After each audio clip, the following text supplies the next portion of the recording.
Good morning, students. Welcome to e-learning classes organized by RRB Group of Schools. Today we have to discuss Class 8 Science, Chapter number 2, that is Microorganism, Friend and Foe.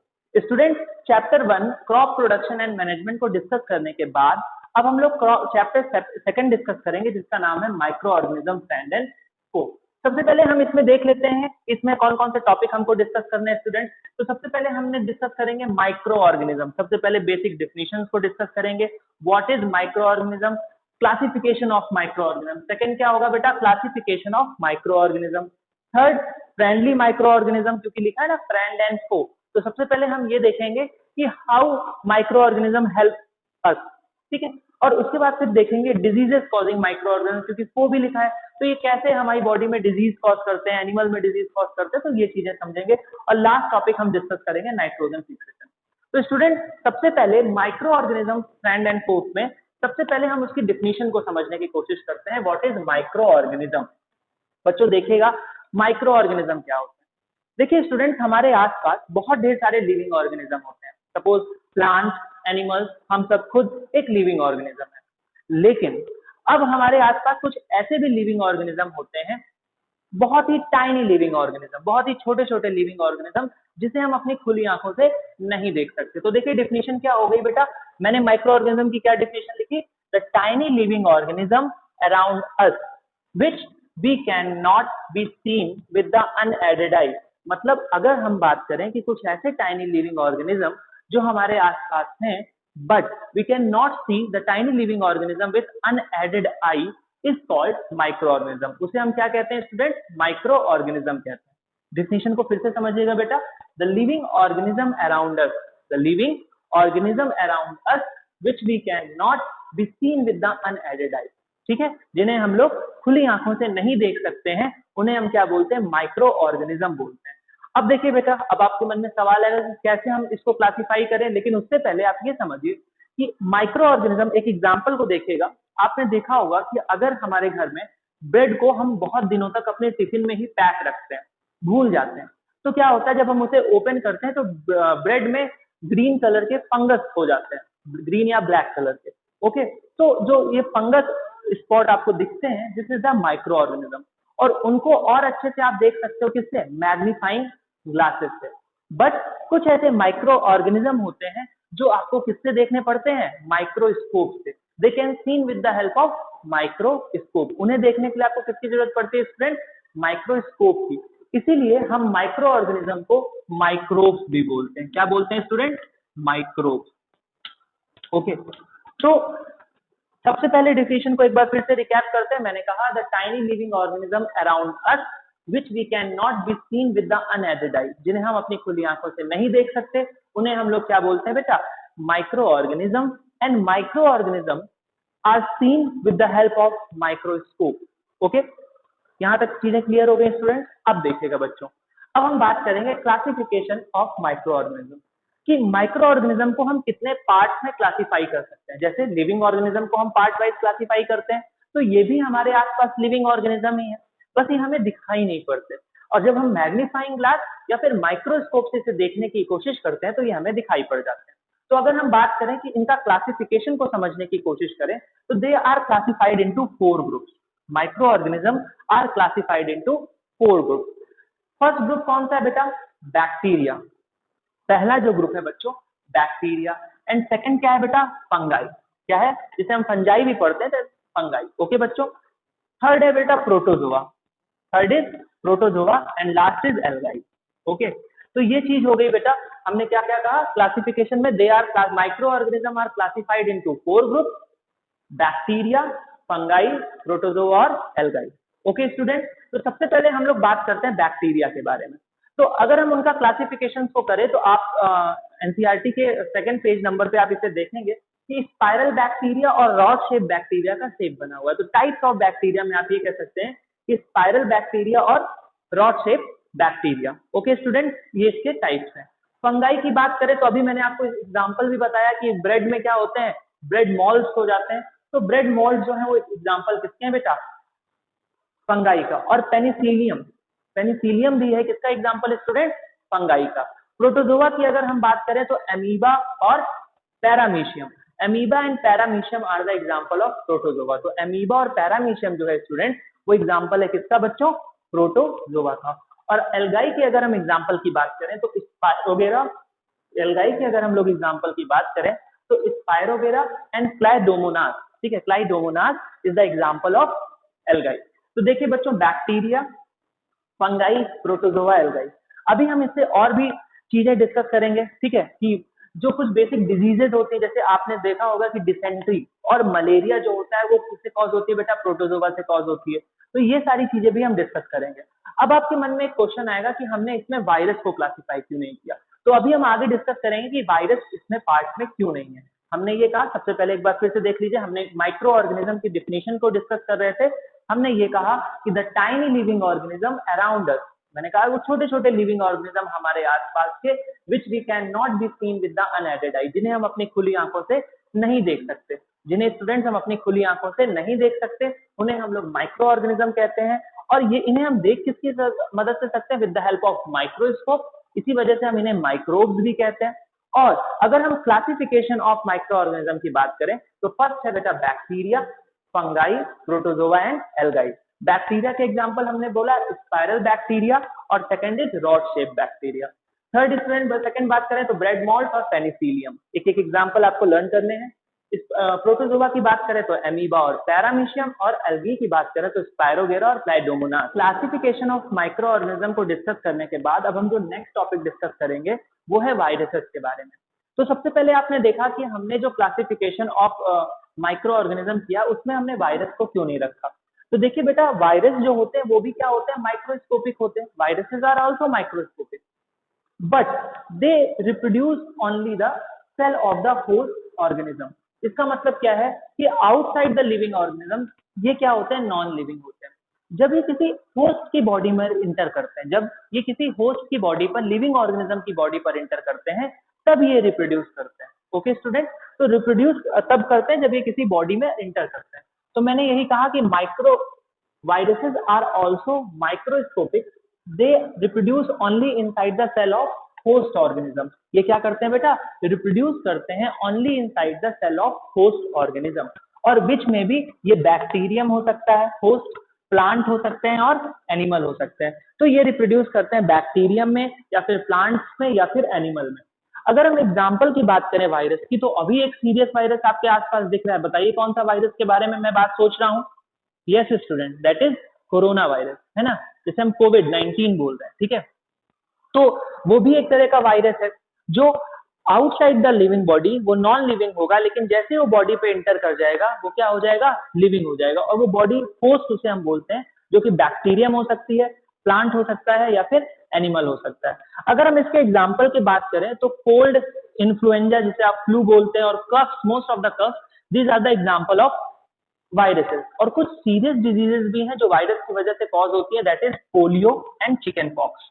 Okay student, लेकिन अगर हम बात करें कि bacteria से bacterial disease कौन कौन सी होती है जो कि माइक्रो ऑर्गेनिज्म के क्लासिफिकेशन में हमने देखा था, तो यहाँ पर होते हैं टाइफाइड एंड ट्यूबरक्लोसिस।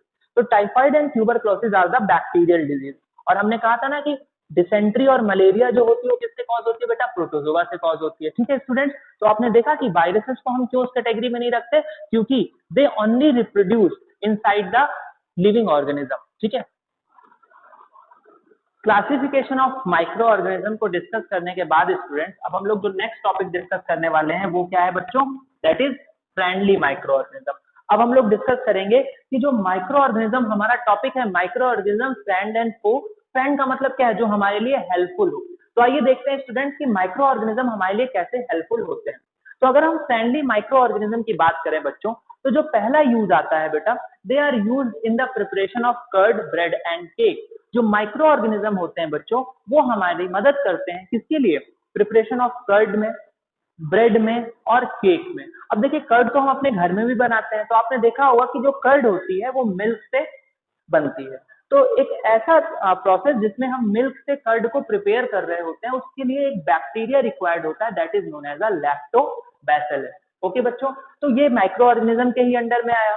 दूसरी चीज, ब्रेड और केक बनाने के लिए, बेकिंग इंडस्ट्री में ब्रेड और केक बनाने के लिए ईस्ट का यूज होता है। किसका यूज होता है बच्चों, ईस्ट का यूज होता है।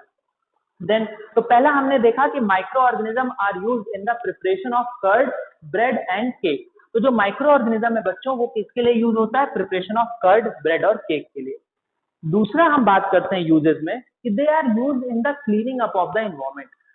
एक्चुअली में जो माइक्रो ऑर्गेनिज्म होता है वो हमारी बहुत मदद करता है हमारे इन्वायरमेंट को क्लीन करने के लिए।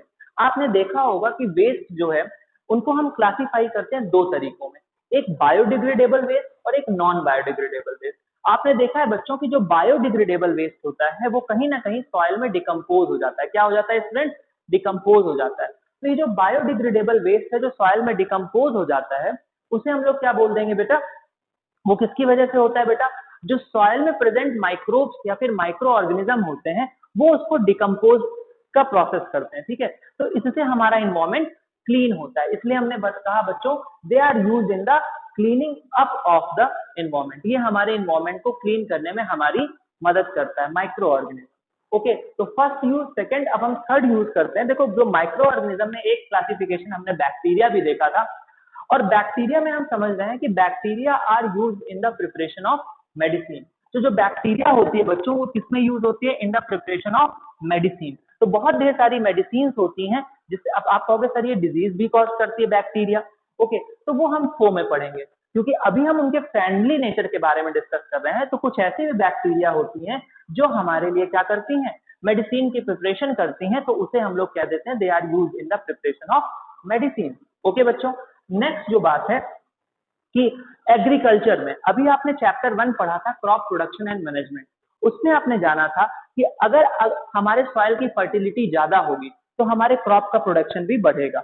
इसलिए कुछ ऐसी बैक्टीरिया होती हैं जो इंक्रीज करती हैं soil fertility by fixing nitrogen. मैंने कहा in agriculture bacteria are used to increase the fertility by fixing nitrogen. और ये कौन से बैक्टीरिया होते हैं बेटा जो हमारी नाइट्रोजन फिक्सेशन में मदद करते हैं?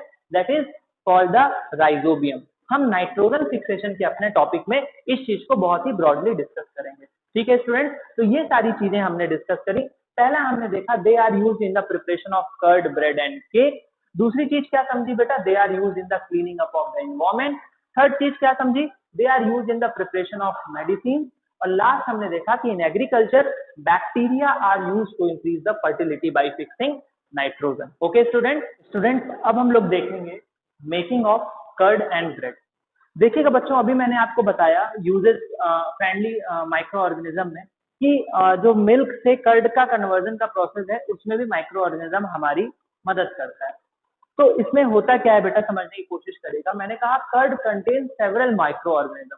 जो हमारी कर्ड होती है जो कि मिल्क से बनी है वो कंटेन करती है बहुत ढेर सारे सेवरल माइक्रो ऑर्गेनिज्म।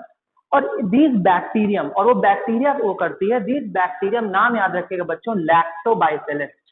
ओके, ये कौन सा बैक्टीरियम कंटेन करती है बेटा? लैक्टोबाइसेलस, जो कि प्रमोट करता है the formation of the curd. जैसे आपने अपने घर में जब कर्ड का प्रिपरेशन देखा होगा तो आपको क्या होता है, आपको अगर कर्ड प्रिपेयर करनी है तो थोड़ी सी कर्ड पहले से चाहिए। ओके, अगर आपको थोड़ी सी कर्ड पहले से मिल जाए और उसमें आप मिल्क ऐड कर देते हैं तो उस थोड़ी सी कर्ड का प्रेजेंट लैक्टोबाइसेलस क्या करता है? अपनी ग्रोथ को प्रमोट करता है और फॉर्मेशन ऑफ कर्ड होना शुरू हो जाता है। ठीक है स्टूडेंट, तो याद रखिए ये नाम, ये बैक्टीरिया में जो प्रमोट करता है formation of curd, that is lactobacillus. Okay student, now अब एक सवाल आता है कि why yeast is used in a baking industry for making bread, pastry and cake। Actually में स्टूडेंट हम ये कहेंगे कि ईस्ट का यूज क्यों होता है for making bread, cake and pastries. इसके लिए हम ईस्ट का यूज क्यों करते हैं, सवाल ये है बच्चों। तो एक्चुअली में होता है स्टूडेंट्स की जो ईस्ट होता है ना वो बहुत जल्दी रिप्रोड्यूस होता है। ईस्ट क्या करता है बेटा? Reproduces rapidly. और जब ये रिप्रोड्यूस होता है ना बेटा तो ये एक गैस रिलीज करता है, दैट इज कार्बन डाइऑक्साइड। ये रिस्पिरेशन होता है यहाँ पर। ईस्ट क्या करता है बच्चों? रिप्रोड्यूस करता है rapidly and produces CO2। CO2 को हम क्या बोलते हैं बेटा? Carbon dioxide during respiration. और ये जब CO2 रिलीज होता है ना, ये जो गैस रिलीज होती है वो डॉट का जो वॉल्यूम है ना वो इंक्रीज कर देती है, जिसकी वजह से हम इसका बेकिंग इंडस्ट्री में बहुत ज्यादा यूज करते हैं। किसका बच्चों? ईस्ट का। तो east is use in baking industry for making bread, pastries and cake. तो बच्चों सबसे पहले हमने देखा कर्ड के फॉर्मेशन के लैक्टोबाइसेलस का यूज होता है बेटा, और ईस्ट का यूज बेकिंग इंडस्ट्रीज में होता है। ठीक है स्टूडेंट, क्यों होता है? क्योंकि ईस्ट जो होता है वो रिप्रोड्यूस करता है रैपिडली, और जब ये रिप्रोड्यूस करता है रैपिडली, ये क्या रिलीज करता है बेटा? Carbon dioxide gas. स्टूडेंट, अब हम लोग डिस्कस करेंगे commercial use of micro organism, मतलब माइक्रो ऑर्गेनिज्म का कॉमर्शियली कैसे यूज किया जा सकता है। तो देखिए उसमें सबसे पहला टर्म जो हम लोग डिस्कस करने वाले हैं दैट इज फर्मेंटेशन। तो देखिएगा स्टूडेंट, फर्मेंटेशन क्या होता है? देखिए एक्चुअली में क्या होता है कि एक ऐसा प्रोसेस जिससे शुगर जो है वो अल्कोहल में कन्वर्ट करी जाती है। The process by which sugar is converted into alcohol, लेकिन उसके लिए कुछ प्रेजेंस की जरूरत है। In the presence of east is called fermentation. Definition को कनेक्ट करते हैं हम। ये लार्ज स्केल में होता है, इसलिए हम इसे कॉमर्शियल यूज के अंदर में पढ़ रहे हैं। सर में फर्मेंटेशन, तो बच्चों फर्मेंटेशन क्या होता है? एक ऐसा प्रोसेस जिससे शुगर जो होता है वो अल्कोहल में कन्वर्ट होता है in the presence of east. तो फर्मेंटेशन के लिए सबसे इंपॉर्टेंट है कि ईस्ट प्रेजेंट हो। ठीक है बच्चों, और देखिएगा फर्मेंटेशन की जो डिस्कवरी थी ना स्टूडेंट, वो लुइस पॉस्चर ने की थी। किसने की थी बच्चों? लुइस पॉस्चर ने की थी 1857 में। फर्मेंटेशन की डिस्कवरी स्टूडेंट लुइस पॉस्चर ने 1857 में की थी। ये तो पहला यूज हो गया फर्मेंटेशन का। ओके, नेक्स्ट हम बात करते हैं बेटा कि माइक्रो ऑर्गेनिज्म का हम मेडिसिन में कैसे यूज करते हैं। आपने अभी पढ़ा था कि bacteria are use for the preparation of medicine. ठीक है बच्चों, तो उसी के हमने लिखा medicinal use of micro organism, कि क्या मेडिसिनल यूज हो सकते हैं माइक्रो ऑर्गेनिज्म के। तो देखिए बच्चों, जब कभी भी हम बीमार पड़ जाते हैं तो हम डॉक्टर के पास जाते हैं। डॉक्टर सबसे पहले क्या करता है? हमारे कुछ डायग्नोज करता है, कुछ टेस्ट करता है, जिससे पता चल सके कि हमें बीमारी कौन सी हुई है। उसके बाद वो क्या करता है? उसके हिसाब से वो प्रिस्क्राइब करता है कुछ मेडिसिन। अब देखिए बच्चों, कुछ ऐसी मेडिसिन होती हैं बेटा जो क्या करती हैं, अगर हमारी बॉडी में कोई भी डिजीज हुई है किसी माइक्रो ऑर्गेनिज्म की वजह से। बेसिकली डिजीजेस जो होती हैं वो कुछ ज्यादातर डिजीजेस माइक्रो ऑर्गेनिज्म की वजह से होती है। तो अगर हमारी बॉडी में कोई भी डिजीज माइक्रो ऑर्गेनिज्म की वजह से हुई है, तो डॉक्टर हमें प्रिस्क्राइब करता है एक ऐसी मेडिसिन जो कहीं ना कहीं क्या कर दे, हमारे अंदर जो प्रेजेंट जो डिजीज कॉजिंग माइक्रो ऑर्गेनिज्म है उसे किल कर दे। उसे हम लोग क्या बोल देते हैं बच्चों? एंटीबायोटिक। तो हमने क्या लिखा बेटा, ध्यान से देखिएगा। मैंने लिखा मेडिसिन विच किल और stop the growth of diseases causing micro organism. कुछ ऐसी मेडिसिन होती हैं जो किल करती हैं या स्टॉप करती हैं growth of diseases causing micro organism. उन्हें हम क्या कहते हैं बच्चों? उन्हें हम एंटीबायोटिक्स कहते हैं। क्या कहते हैं स्टूडेंट? एंटीबायोटिक्स। ठीक है, एक बार फिर से डिफिनेशन में रिकैप करता हूं। मैंने कहा मेडिसिन विच किल और स्टॉप, मतलब या तो कंप्लीटली किल कर दे या तो डिजीजेस कॉजिंग माइक्रो ऑर्गेनिज्म की ग्रोथ को स्टॉप कर दे। ठीक है, इज कॉल्ड एंटीबायोटिक्स। और कुछ एग्जांपल, मेनली जो एंटीबायोटिक्स होते हैं वो बैक्टीरिया और फंगाई से प्रिपेयर होते हैं। और जो एग्जांपल है एंटीबायोटिक्स के वो है स्टेप्रोमाइसिन, टेट्रासाइक्लिन एंड एरिथ्रोमाइसिन। ये सारे लास्ट में देखिए सब में सिन या साइलिन लग रहा है, तो आप कभी भी देखो इन सब का मेडिसिन का आपने यूज किया ही होगा। एंटीबायोटिक जब हम बीमार पड़ जाते हैं, कहते नहीं ये वायरल इन्फेक्शन या फिर कहते हैं कि बैक्टीरियल इन्फेक्शन, उसकी वजह से अगर हमें फीवर आ रहा होता है तो हम एंटीबायोटिक खाकर ठीक हो जाते हैं। तो एंटीबायोटिक की क्या डेफिनेशन बनी बच्चों? द मेडिसिन विच किल और stop the growth of diseases causing micro organism are called antibiotic. और बच्चों एंटीबायोटिक्स की जो डिस्कवरी थी वो अलेक्जेंडर फ्लेमिंग ने की थी। याद रखिएगा स्टूडेंट, 1929 में अलेक्जेंडर फ्लेमिंग ने क्या किया? एक्सीडेंटली, मतलब वो खोज किसी और चीज के बारे में रहे थे, लेकिन उन्हें अचानक से एक चीज दिखी जो क्या कर रही थी? किल कर रही थी माइक्रो ऑर्गेनिज्म को। तो उन्होंने उसका नाम पेनिसिलिन। ठीक है, तो जो फर्स्ट एंटीबायोटिक्स की जो खोज हुई, पेनिसिलिन की खोज हुई, और किसने की बच्चों? अलेक्जेंडर फ्लेमिंग ने। किस ईयर में की? 1929। तो देखिए कॉमर्शियल यूज में हमने सबसे पहले क्या डिस्कस किया? एक ऐसा प्रोसेस जिससे शुगर जो है वो अल्कोहल में कन्वर्ट होता है in the presence of east is called fermentation. और फर्मेंटेशन की डिस्कवरी किसने की थी बच्चों? लुइस पॉस्चर ने की थी। किसमें? 1857 में। ओके स्टूडेंट, और फिर हमने एंटीबायोटिक्स को समझा कि कुछ ऐसी मेडिसिन होती हैं जो किल करती हैं या स्टॉप करती हैं growth of diseases causing micro organism, जैसे स्टेप्रोमाइसिन, एरिथ्रोमाइसिन और टेट्रासाइक्लिन। और ये 1929 में इसकी डिस्कवरी अलेक्जेंडर फ्लेमिंग ने की थी, पेनिसिलिन की खोज। ओके स्टूडेंट, कोई डाउट नहीं है? स्टूडेंट, हम लोग डिस्कस कर रहे थे medicinal use of micro organism, और उसमें हमने एंटीबायोटिक्स को समझा था। अब एक बहुत ही इंपॉर्टेंट मेडिसिनल यूज है माइक्रो ऑर्गेनिज्म का, वैक्सीन। अब ये वैक्सीन क्या होती है, वैक्सीनेशन आप इस टाइम मॉडर्न टर्म में अभी तक सुन रहे होंगे अपने आसपास कि हम लोग कोविड-19 की वैक्सीन ले रहे हैं, कोविशील्ड या फिर कोविन, ठीक है। तो अब सबसे पहले ये समझने की कोशिश करते हैं, आपने बचपन में भी कुछ मेडिसिन कुछ वैक्सीनेशन कराए होंगे, ठीक है। तो अब हम लोग सबसे पहले समझते हैं कि इसका पूरा कैसे ये वैक्सीन वर्क करती है। तो हमने ये कहा कि when a diseases carrying microbes enters our body, देखिएगा बच्चों, जब भी कोई भी डिजीजेस कैरिंग माइक्रोब्स हमारी बॉडी में इंटर करता है, हमारी बॉडी क्या करती है बेटा, उसके अपोजिट में एक एंटीबॉडी प्रिपेयर करती है to fight the invader. Invader मतलब जो भी डिजीजेस कॉजिंग माइक्रोब हमारी बॉडी में इंटर हुआ है, उसके लिए हमारी बॉडी क्या करती है बेटा, एक एंटीबॉडी प्रिपेयर करती है। किसके लिए? एंटीबॉडी, ताकि हम उस बीमारी से क्या कर सकें, लड़ सकें।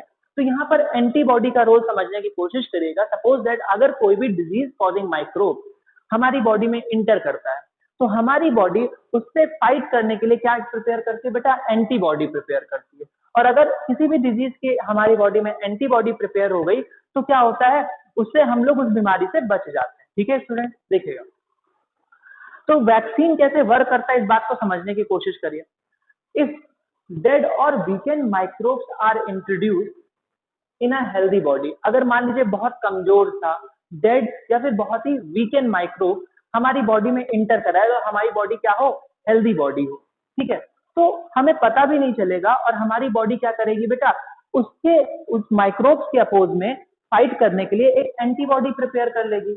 The body fights and kill them producing suitable antibody. ये सुटेबल एंटीबॉडी क्या कर लेगी बेटा, प्रिपेयर कर लेगी। और ये एंटीबॉडी हमारे लिए कैसे काम करेगी बच्चों, अब क्या होगा, मान लीजिए दोबारा वो डिजीज कैरिंग माइक्रोब्स हमारी बॉडी में इंटर करता है, तो आपको पता है कि हमने तो वैक्सीनेशन के थ्रू उससे क्या किया है, एंटीबॉडी प्रिपेयर कर ली है हमारी बॉडी ने। तो हमारी एंटीबॉडी क्या करेगी, उससे फाइट कर जाएगी और हमें पता भी नहीं चलेगा। ठीक है, तो ये वैक्सीन का पूरा प्रोसेस होता है कि जब भी कोई डिजीज कैरिंग माइक्रोब हमारी बॉडी में इंटर करता है, हमारी बॉडी क्या प्रिपेयर करती है बेटा, एंटीबॉडी बना लेती है। एंटीबॉडी मतलब क्या होता है, उससे फाइट करने के लिए, उस डिजीज कॉजिंग माइक्रो ऑर्गेनिज्म से फाइट करने के लिए। ओके बच्चों, और वैक्सीनेशन में क्या होता है कि हम अपनी हेल्दी पर्सन की बॉडी में डेड या फिर वीकेंड माइक्रोब्स को, जो डिजीज कैरिंग माइक्रोब्स होते हैं, उनको इंटर कराते हैं। तो कहीं ना कहीं उससे फाइट करने के लिए हमारी बॉडी क्या कर जाती है, एक एंटीबॉडी प्रिपेयर करती है, और जिसकी वजह से अगर मान लीजिए दोबारा वो बॉडी में डिजीज कैरिंग इंटर करता है, तो उससे हम लोग बच जाते हैं। For example cholera, tuberculosis, small pox and hepatitis, इन सब की वैक्सीन अगर हमने ले ली है तो हमें क्या होगा, ये सारी बीमारियां नहीं हो सकती। ओके स्टूडेंट, एंटीबायोटिक्स में आपने देखा था कि एंटीबायोटिक्स की जो डिस्कवरी थी वो किसने की थी, अलेक्जेंडर फ्लेमिंग ने की थी। ठीक है, वैसे ही बच्चों वैक्सीन की जो डिस्कवरी थी वो एडवर्ड जेनर ने की थी, वैक्सीन ऑफ और स्मॉल पॉक्स इन 1798। तो 1798 में एडवर्ड जेनर ने क्या खोजा था बेटा, स्मॉल पॉक्स की वैक्सीन। ठीक है स्टूडेंट, फ्रेंडली माइक्रो ऑर्गेनिज्म में वैक्सीन और एंटीबायोटिक्स को डिस्कस करने के बाद अब हम लोग डिस्कस करेंगे कि कैसे माइक्रो ऑर्गेनिज्म हमारी हेल्प करता है सॉइल फर्टिलिटी को इंक्रीज करने में। तो हमारा नेक्स्ट टॉपिक क्या है बच्चों, इंक्रीजिंग सॉइल फर्टिलिटी। तो देखिएगा बच्चों, एक चीज समझने की कोशिश करिएगा कि आपने चैप्टर 1 में क्रॉप प्रोडक्शन एंड मैनेजमेंट में ये बात समझी थी कि अगर हमें अपनी फील्ड की क्रॉप प्रोडक्शन को इंक्रीज करना है तो हमें क्या करना पड़ता है, मैन्योर और फर्टिलाइजर्स का ऐड करना पड़ता है। बट कुछ ऐसे माइक्रो ऑर्गेनिज्म होते हैं स्टूडेंट्स जो हमारी सॉइल फर्टिलिटी को इंक्रीज कर देते हैं। आपको पता है बच्चों कि लगातार कॉन्टिन्यूअसली सेम क्रॉप्स को ग्रो करने की वजह से हमारी सॉइल की जो फर्टिलिटी होती है वो क्या हो जाती है बच्चों, डिक्रीज होने लगती है। सो अब हम लोग इस टॉपिक पर देखेंगे कि कौन कौन से ऐसे मेथड हैं जिससे हम अपनी सॉइल फर्टिलिटी को इंक्रीज कर सकते हैं और उसमें माइक्रो ऑर्गेनिज्म कैसे हमारे लिए हेल्पफुल है। तो देखिए बच्चों, हमने क्या लिखा कि micro organism present in the soil can fix nitrogen gas from the atmosphere to form nitrogen compound। इसका बेसिक मीन समझने की कोशिश करिएगा बेटा, व्हाट इज नाइट्रोजन फिक्सेशन। देखिए बच्चों, हमारे एटमॉस्फेयर में जो नाइट्रोजन प्रेजेंट होता है वो डायरेक्टली सॉइल यूटिलाइज नहीं कर पाती है, तो हमें सबसे पहले क्या करना पड़ता है कि फिक्स करना पड़ता है। फिक्स का मतलब है कि नाइट्रोजन गैस को कन्वर्ट करना पड़ता है किसमें बच्चों, नाइट्रोजन कंपाउंड्स में। तो हमने यही कहा student, microorganism present in the soil can fix nitrogen gas from the atmosphere to form nitrogen compound। so nitrogen gas जो एटमॉस्फेयर में प्रेजेंट है उसे नाइट्रोजन कंपाउंड में कन्वर्ट करने के लिए हमें कुछ माइक्रो ऑर्गेनिज्म का यूज होता है। जैसे सपोज दैट आपने पढ़ा है राइजोबियम, ओके ये एक बैक्टीरिया होती है जो नाइट्रोजन फिक्सेशन में हमारी हेल्प करती है। अब बच्चों मन में सवाल आता है कि क्रॉप्स के लिए नाइट्रोजन क्यों जरूरी है? बेटा जब जो सॉइल में नाइट्रोजन कंपाउंड्स की रिच होगी, नाइट्राइट्स होंगे, तो उससे हमारी क्रॉप्स में प्रोटीन का भी अमाउंट आ सकता है। ठीक है स्टूडेंट्स, तो हमने यही कहा कि माइक्रो ऑर्गेनिज्म जो होते हैं present in the soil can help to fixing nitrogen. और नाइट्रोजन का और जब फिक्सिंग हो जाएगी नाइट्रोजन की माइक्रो ऑर्गेनिज्म की वजह से, तो जो नाइट्रोजन कंपाउंड्स होते हैं बच्चों वो इंक्रीज करते हैं फर्टिलिटी ऑफ द सॉइल। ठीक है बच्चों, कुछ ऐसे माइक्रो ऑर्गेनिज्म जो नाइट्रोजन का फिक्सेशन करते हैं, और नाइट्रोजन फिक्सेशन से क्या होता है बेटा, नाइट्रोजन कंपाउंड का फॉर्मेशन होता है। और नाइट्रोजन कंपाउंड की वजह से बच्चों, नाइट्रोजन कंपाउंड के फॉर्मेशन की वजह से हमारी सॉइल की फर्टिलिटी क्या होती है स्टूडेंट, इंक्रीज हो जाती है। तो अब हम लोग क्या डिस्कस करेंगे बेटा, बायोलॉजिकल नाइट्रोजन फिक्सर टॉपिक है बेटा, मतलब इसी का सब टॉपिक है इंक्रीजिंग सॉइल फर्टिलिटी का। कभी कभार क्वेश्चन आता है बेटा what is biological nitrogen fixer. तो देखिए बच्चों, सम बैक्टीरिया, यहां पर याद रखिए डेफिनेशन को कैसे कनेक्ट करते हैं स्टूडेंट। मैंने कहा सम बैक्टीरिया, कुछ bacteria and blue green algae, क्या बच्चों, some bacteria and blue green algae are able to fix nitrogen from the atmosphere. कुछ ऐसे बैक्टीरिया और ब्लू ग्रीन एल्गी जो हमारी हेल्प करते हैं नाइट्रोजन को फिक्स करने में, एटमॉस्फेरिक नाइट्रोजन को नाइट्रोजन कंपाउंड में कन्वर्ट करने में, उन्हें हम लोग क्या बोल देते हैं बच्चों, बायोलॉजिकल नाइट्रोजन फिक्सर्स। उन्हें क्या कहते हैं student, biological nitrogen fixers. Okay और कभी भी अगर आपने देखा कि अगर biological nitrogen fixers, bacteria and blue green algae nitrogen को नाइट्रोजन कंपाउंड्स में कन्वर्ट कर देंगे, तो उसकी वजह से हमारी सॉइल की फर्टिलिटी क्या हो जाएगी बच्चों, इंक्रीज हो जाएगी। ठीक है बच्चों, अब देखिएगा, ये था, देखिए फ्रेंडली माइक्रो ऑर्गेनिज्म में सारे सब टॉपिक्स चल रहे हैं। नेक्स्ट हम देखेंगे क्लीनिंग द इन्वायरमेंट। अब देखिए बच्चों, समझने की कोशिश करते हैं कि हमारे माइक्रो ऑर्गेनिज्म जो होते हैं वो कैसे हमारी हेल्प करते हैं इन्वायरमेंट को क्लीन करने में। तो देखिएगा बच्चों कि जो प्लांट वेस्ट होता है, माइक्रो ऑर्गेनिज्म क्या करते हैं बेटा, प्लांट वेस्ट को क्या करते हैं, कन्वर्ट करते हैं मैन्योर में। किसमें बेटा, मैन्योर में, जो भी सॉइल फर्टिलिटी को भी वो भी इंक्रीज करता है। तो हमने यही कहा कि क्लीनिंग द इन्वायरमेंट में कुछ माइक्रोब्स ऐसे होते हैं जो प्लांट वेस्ट को मैन्योर में कन्वर्ट करते हैं। तो उससे क्या होता है, हमारे इन्वायरमेंट क्या हो जाता है, क्लीन हो जाता है। जैसे आपने वेस्ट को क्लासिफाई किया था बायोडिग्रेडेबल एंड नॉन बायोडिग्रेडेबल, तो यहाँ पर क्लीनिंग द इन्वायरमेंट में क्या होता है, बायोडिग्रेडेबल जो वेस्ट होते हैं बच्चों, उन्हें by the action of microbes क्या होता है बेटा, वो मैन्योर में कन्वर्ट हो जाते हैं। तो आपने देखा कि कैसे इंक्रीजिंग माइक्रो ऑर्गेनिज्म हमारी मदद करते हैं सॉइल फर्टिलिटी को इंक्रीज करने में, नाइट्रोजन फिक्सेशन में हमारी मदद करते हैं, और जो माइक्रो बैक्टीरिया और blue green algae nitrogen compound से सॉइल की फर्टिलिटी को इंक्रीज करते हैं, उन्हें हम बायोलॉजिकल नाइट्रोजन फिक्सर्स कहते हैं। ठीक है students, okay class. Students, friendly micro organism को डिस्कस करने के बाद जो हमें नेक्स्ट टॉपिक डिस्कस करना है that is harmful micro organism. देखिए क्योंकि हमारा चैप्टर जो था स्टूडेंट्स वो माइक्रो ऑर्गेनिज्म फ्रेंड एंड फो था, तो फ्रेंडली माइक्रो ऑर्गेनिज्म को तो डिस्कस कर लिया, तो अब हम उसकी फो की प्रॉपर्टी पढ़ते हैं, दैट इज जो हमारे लिए हार्मफुल है। तो सबसे पहले हार्मफुल माइक्रो ऑर्गेनिज्म में हम ये देखते हैं कि ह्यूमंस में, एनिमल में और प्लांट्स में जो डिजीज कॉज होती हैं, और जिस माइक्रो ऑर्गेनिज्म जो ये डिजीज कॉज करता है उसे हम लोग क्या बोलते हैं बच्चों, पैथोजन। मैंने कहा diseases causing microorganisms are called pathogen. ऐसे माइक्रो ऑर्गेनिज्म जो डिजीज को कॉज करते हैं उन्हें हम लोग क्या बोलते हैं बच्चों, पैथोजन। ठीक है बच्चों, अब देखिएगा पैथोजन के बाद हम क्या डिस्कस करेंगे, कम्युनिकेबल डिजीज के बारे में। देखिए बेटा, कम्युनिकेबल नाम से क्लियर है, जो कम्युनिकेट करे बहुत ही आसानी से। तो हमने ये कहा कि microbial disease that can spread from an infected person to a healthy person. कोई भी ऐसी माइक्रोबियल डिजीज जो किसी इन्फेक्टेड पर्सन से हेल्दी पर्सन में क्या हो बेटा, ट्रांसफर करे, स्प्रेड हो। ठीक है, हेल्दी पर्सन किससे होगी बेटा, एयर से, वाटर से, फूड से और फिजिकल कांटेक्ट।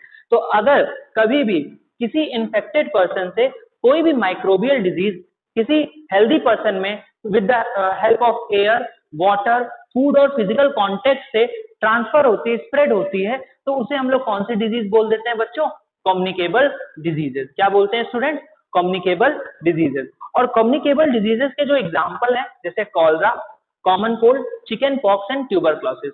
कॉलरा हुआ, common cold, chicken pox and tuberculosis. ये सारी जो डिजीजेस हैं वो किसके एग्जांपल है बेटा? कम्युनिकेबल डिजीजेस की। और ये क्या कर जाती है बेटा? स्प्रेड कर जाती हैं from an infected person to healthy person. कैसे? एयर की मदद से, वाटर, फूड और फिजिकल कॉन्टेक्ट से। ठीक है स्टूडेंट, अब देखिएगा बच्चों, कुछ ऐसी डिजीज होती हैं जो ट्रांसफर करती हैं किसी कैरियर के द्वारा। सपोज दैट अगर मुझे मलेरिया कॉज हुआ तो वो किस वजह से कॉज हुआ बेटा? क्योंकि कहीं ना कहीं मुझे फीमेल एनोफिलीज मॉस्किटो ने क्या किया होगा बेटा? बाइट किया होगा। ठीक है, तो अगर हम बात करें female anopheles mosquito caused malaria, याद रखिएगा ये नाम पूछा जा सकता है, फीमेल एनोफिलीज मॉस्किटो। तो मलेरिया आपने पहले ही पढ़ा है, malaria is cause due to parasite. तो मलेरिया के जो पैरासाइट है उसे कौन स्प्रेड करता है बेटा? Female anopheles mosquito. लेकिन डेंगू का जो वायरस है, जैसे होता नहीं मलेरिया या फिर डेंगू, ठीक है, तो जो डेंगू का वायरस है बच्चों वो किससे कॉज होता है बेटा? Female aedes mosquito. तो फीमेल एडीज मॉस्किटो से क्या कॉज होता है बेटा? Dengue virus. और फीमेल एनोफिलीज मॉस्किटो से क्या कॉज होता है? मलेरिया। ठीक है स्टूडेंट, तो आपने सबसे पहले देखा कि diseases causing micro organism are called pathogen. ऐसे माइक्रो ऑर्गेनिज्म जो डिजीज को कॉज कर रहे थे उन्हें हम क्या बोलते हैं बच्चों? पैथोजन बोलते हैं। ठीक है स्टूडेंट, पैथोजन को डिस्कस करने के बाद हमने देखा कि कुछ ऐसी डिजीजेस होती हैं जो स्प्रेड कर जाती हैं from a infected person to healthy person. किसकी वजह से? एयर की, with the contact of air, water, food and physical contact. This is called as a communicable diseases. Cholera, tuberculosis, common cold, chicken pox, these are the example of communicable diseases. और कुछ disease को career क्या करते हैं? एक जगह से दूसरे जगह ट्रांसफर करते हैं या स्प्रेड करते हैं। उन्हें हम लोग कैसे, जैसे सपोज दैट मलेरिया, तो मलेरिया किससे कॉज होता है बच्चों? मैंने अभी बताया फीमेल एनोफिलीज मॉस्किटो। ठीक है, and dengue is cause by female aedes mosquito. ठीक है स्टूडेंट, कोई डाउट नहीं है?